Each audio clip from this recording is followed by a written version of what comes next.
Hallelujah, Hamad Nodikana. It is a good thing to see you all. Regeza iti tende mari. Ndoda kuti tibatsire hama yedu. Baba Harari. He is our brother. Toda kuwabatsira. Chechi manje yasiyana. Nekuchera gorite. Kana nekuchera chrome kana lithium. Ushumiri wa Kristu wasiyana nezvimwe zvese zvimwe zvichida makapinda mazviri maona zviri kuita vamwe kwakufunga kuti ndikatora nzira iyi ndinogona kundoita mari.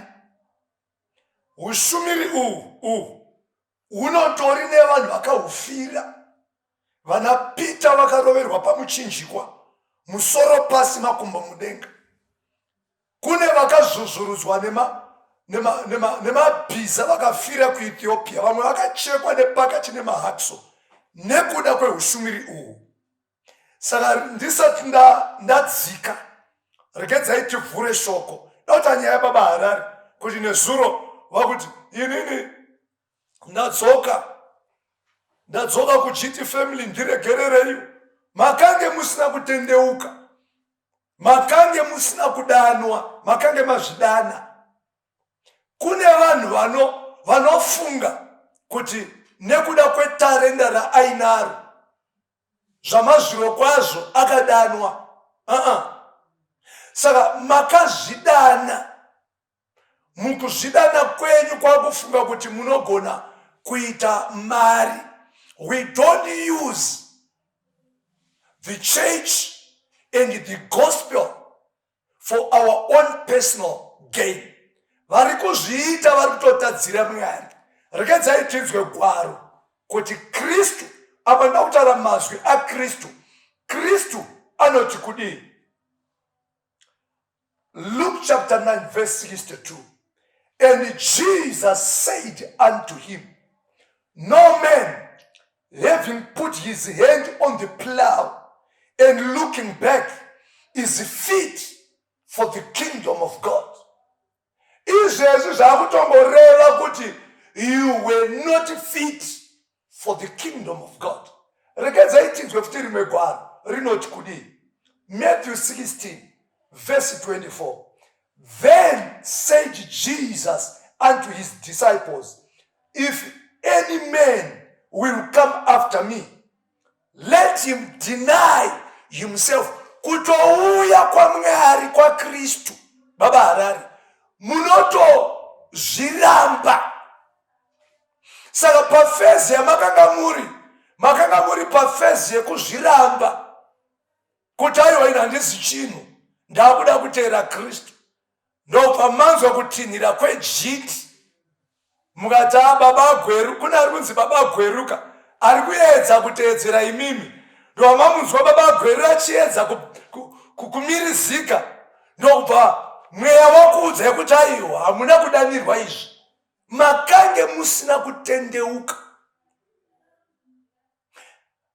Kune vanhu vanofunga kuti chechi, basa rechechi nderekuitisa mari.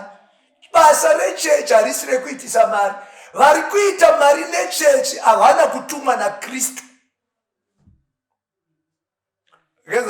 Regeza ndikubatsirei. Ndosaka makanga makunetsana naMishi na Justice, as Justice aniko na Justice Mishi makuchiudzana kuti macomrade inhawi yekuti uyu akakunge akuhaya haana kukuinvita. Magospel musicians kwa Kristu havahaiwe, because church, it is not for profit making. Saka the moment we hire somebody anenge akutobhadharwa, but we invite, you are invited to attend, and during that invitation you are given an opportunity to minister. After ministering haubhadharwe, but unopiwa inonzi love offering. Saka uyo Mishi uyu ndavarida kudzoka mugemu akaterekedza ndi kwaayenda baba Harare vanenge King David vanenge vane mbiri. Hapano pakunobhadharana. Uyo akati dai wangondipa hako yefiwo chete. Dai wangondipa yefiwo nevanhu vandauya navo. Ndava ndezvemari. It's not about the gospel. Kugospel wako haiwe. Saka maifunga kuti kana mukahaiwa muchaita mari munhu waMwari. Church haiti semari. Church ndeyekuti vanhu vabvutwe kubva kune zvakaipa, vabvutwe kurima, vabvutwe kugehena, vaende kuna Kristu. Saka uyo anoda kutevera Kristu ngaatevere Kristu. Ari mubishi rekutevera Kristu anofanira kuzviramba. Ari pakati pekuzviramba anofanira kuzviita mazuva ose. Mazuva ose. Apa muna, just imagine. Samwe takapinda muHushumiri 2025. Tane 20 years. Tirimo. Uyo afunga kuita zveumambo hwekudenga anofananidzwa nemunhu akabata gecho, asingabvise maoko ake pagecho uye asingacheuke, but achiramba akabata gecho. That person is fit for the kingdom of God.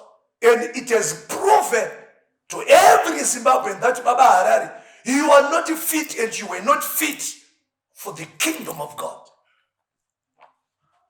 Saka tati tibatsirane. Ndonyaya dzatinoya panapa tichitaura idzi.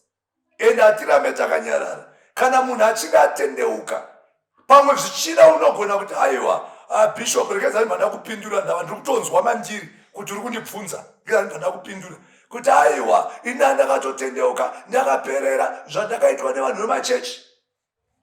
Zvamakaitwa navanhu vemachechi handizvo zvinokubvisai mundima yamakadanirwa naJehovha, but zviripo kuti zvikuratidzei kuti kune vanhu vanoti vakadanwa naMwari but vasina kudanwa naMwari, vakazvidana for their own personal tummies.